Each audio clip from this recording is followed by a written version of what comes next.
1990년 5월 25일 양현달 목사가 가정에서 개척한 온 세계교회.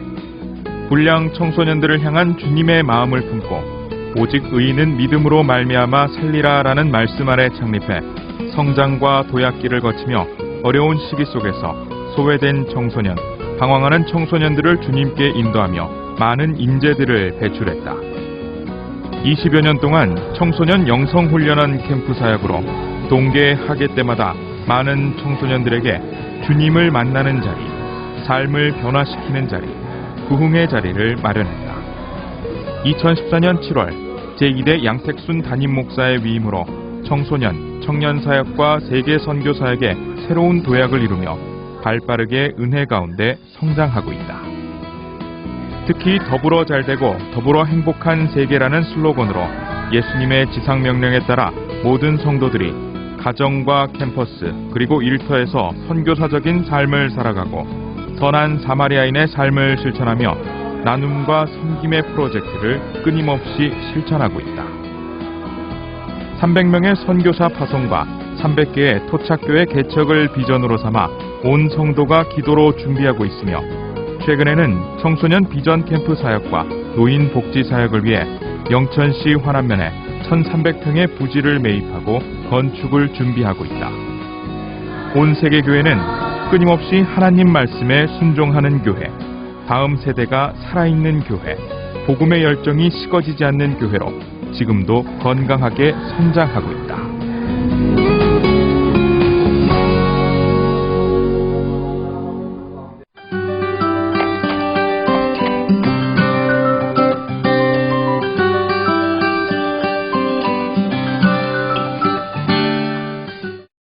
안녕하세요. 샬롬 목사님의 이현정입니다. 오늘은 대구 시북구 복현로 20길에 있는 대구 온세계교회를 찾아왔습니다.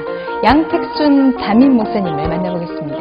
목사님 안녕하세요. 네, 안녕하세요. 네, 요즘 목회는 어떠세요? 즐겁게 은혜롭게 하고 계시죠? 네, 날마다 이렇게 주님의 은혜 가운데 네. 지금 가을의 날씨처럼 시원하게 이렇게 그렇죠. 목회를 하고 있습니다. 네, 이 시간에는 성도님들이 목사님께 궁금한 것 질문해 오셨거든요. 네. 화면으로 만나보실까요? 네.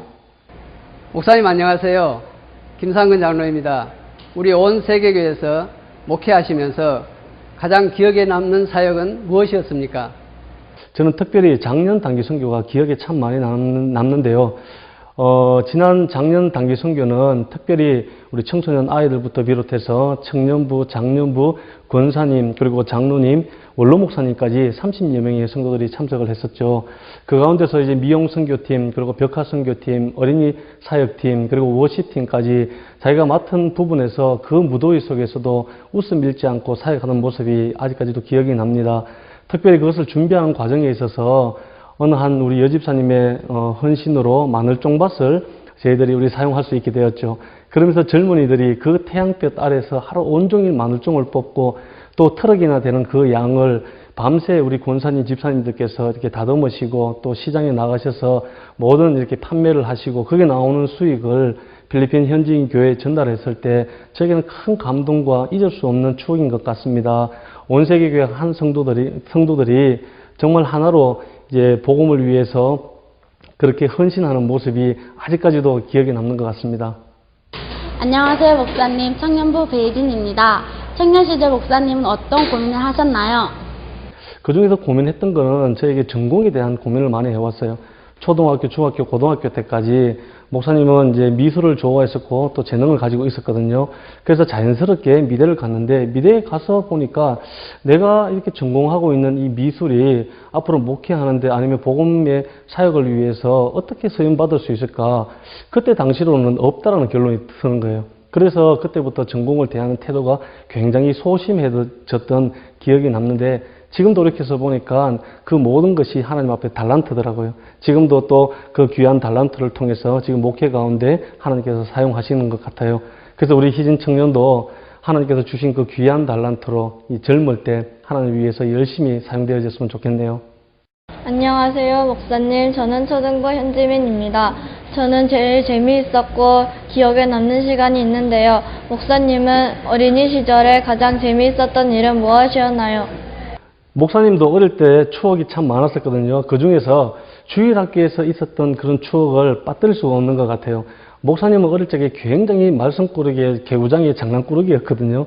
특별히 주일날이 되면 어머니께서 1,000원을 지어주면서 꼭 교회 헌금을 해야 된다 하면서 보내요. 그러면 가다가 오락실에 들러서 500원씩 오락하고 500원만 이렇게 헌금을 해서 선생님께 혼난 기억도 있고, 또 목사님이 어릴 적에 기억으로는 우리 교회 옆에 커튼이 이렇게 쳐져 있었는데 그 밑에 공간이 있어요.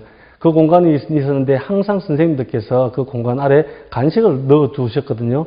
그래서 대표 기도를 하시면 살금살금 몰래 그 커튼 안으로 들어가서 간식도 몰래 먹었던 기억도 있고, 예배를 마치고 교회 마당에서 우리 여자친구들이 고무줄을 하면은 항상 가위로 잘랐던 그런 기억들도 참 많은 것 같아요. 그래서 목사님 어릴 적에는 행복한 추억이 우리 주일학교에서 다 있었던 것 같아요. 우리 지민이 어린이도 우리 교회에서 행복한 추억 많이 만들었으면 좋겠네요. 자, 앞서 어린이 질문의 그 답변을 들어보니까 목사님이 아주 교회에서 말썽꾸러기셨던데. 네. 주일학교 말썽꾸러기 어린이가 어떻게 이렇게 성장해서 목사님이 되셨을까요? 많이 궁금해집니다. 제가 원래 태어났을 때는 저희 집안이 전부 불교 집안이었거든요. 그래서 저희 어머니께서도 굉장히 종교에 대한 열심이 굉장히 많으셔서 이제 팔공산의 보살로 거기 있으셨습니다. 그리고 아버지께서는 이렇게 사업을 하셨는데, 사업을 많이 하시다 보니까 이렇게 간경화가 오셔서 이제 병원으로부터 이제 사형 선고를 이렇게 받으셨거든요. 그러면서 어릴 적에 믿었던 그 하나님을 내가 다시 믿으면은 이 병에서 나을 수 있겠다, 그런 마음이 드신 거예요. 그것 또한 참 하나님의 은혜라고 생각을 하는데, 그 기회로 우리 온 가족들이 다 이제 교회를, 신광교회를 처음으로 이제 가기 시작을 했습니다. 그러면서 저희 부모님들께서 예수를 믿어도 굉장히 좀 뜨겁게 믿으셨거든요. 밤만 되면은 저희 남매를 데리고 이제 산으로, 들로, 교회로 가면서 침낭에 밤새도록 저희들을 넣어놓고 이렇게 기도를 하셨는데, 얼마나 뜨겁게 믿었던지 뭐 아들에게 물어보지도 않고 덜컥 목사로 서원을 해버린 거예요. 그래서 어릴 적부터 이제 부모님의 신앙에 순종해서 지금까지 이제 목사로서의 꿈을 걸어가고 있는데, 아버지께서 중학생이 되었을 무렵쯤에 청소년, 불량 청소년 목회를 이제 개척을 하셨습니다. 그러면서 청소년기는 아버지의 개척을 열심히 돕고, 또 청년기가 되면서 성가대 지휘자로, 교사로, 그리고 찬양 인도자로 또 열심히 섬기다가 또 신대원을 가면서 전도사로 열심히 이렇게 사역을 해왔었거든요. 그러다가 34살쯤이 되었을 때 저희 가족들과 함께 필리핀 현지인 교회에 이제 선교사로 가게 될 기회가 생겼습니다. 근데 그곳에 가서 제가 정말 인격적으로 뜨겁게 주님을 만났거든요. 지금까지 이제 복음에 대해서 알긴 알고 또 십자가에 대해서 들었긴 들었는데, 그냥 십자가구나, 복음이나 이 정도였는데, 그때 주님을 만나고 나서 보니까 복음이 다르게 느껴지기 시작하고 십자가가 정말 다르게 보이기 시작한 거예요. 그때부터 구령의 열정을 가지고 열심히 이제 필리핀 선교 사역을 마무리를 하고 한국에 와서 이제 목사 안수를 받고, 그 열정으로 지금까지 이렇게 목회를 하고 있습니다. 교회 이름에서 네. 교회의 꿈이 보이는 것 같아요. 네, 맞습니다. 교회 이름도 목사님 직접 지으셨죠? 네, 그렇습니다. 원래 우리 원론 목사님께서 이 교회를 개척하셨을 때 당시에 교회 이름은 영생교회였거든요. 그러면서 이제 청소년들이 150명, 200명까지 막 부흥이 되었을 시점에 사회적으로 그때 영생교가 굉장히 이슈가 되었습니다. 그래서 주변에 많은 사람들이 저희 교회를 보고 영생교가 아니냐는 소문이 퍼지기 시작을 했거든요. 그래서 지금은 이제 교회 이름을 바꿔야 되겠다 해서, 우리 교회가 위치한 위치가 동쪽과 북쪽에 이제 사이에 있어서 동북을 커버하는 교회가 되자 해서 이제 원로 목사님께서 동북교회로 이름을 바꾸셨는데, 그러고 세월이 지나다가 우리가 동북에만 머무는 것이 아니라 예수 그리스도 안에서 온 세계가 한 공동체고 한 가족이고 우리는 세계를 품는 교회가 되자 해서 온 세계 교회 이름을 바꾸면서, 그것은 이제 세계 열방을 향해서 300명의 선교사를 파송하는 것, 그리고 300개의 교회를 세워나가는 것, 그것이 이제 우리의 꿈과 비전이고, 그것을 위해서 날마다 그렇게 기도하고 있습니다. 자, 마지막으로 목사님 기도 제목 한 3가지만 말씀해 주세요. 첫 번째 기도 제목은 우리 대구 땅의 부흥을 위해서 대구 땅에 하나님의 성령의 운동이 다시금 일어났으면 좋겠다. 그리고 두 번째는 우리 민족 가운데 다음 세대가 일어났으면 좋겠다. 세 번째는 각 민족과 각 나라들을 위해서 기도를 합니다. 지금도 이제 북한 우리 성도들, 중국 지하 성도들, 그리고 이슬람권에서 생명을 내걸고 지금 신앙을 지키는 우리 믿음의 형제들이 있지 않습니까? 그리고 또 선교사님들이 있습니다. 그들을 위해서 기도하고, 또한 아직까지도 여전히 복음이 전해지지 못한 소수 민족까지, 각 나라까지 그리스도의 복음이 전파되고 또 교회가 세워지길 위해서 그렇게 기도하고 있습니다. 네, 목사님 기도 제목대로 저희도 기도하겠습니다. 네, 감사합니다. 지금까지 대구 온 세계교회 양택순 목사님이었습니다. 목사님 감사합니다. 네, 감사합니다.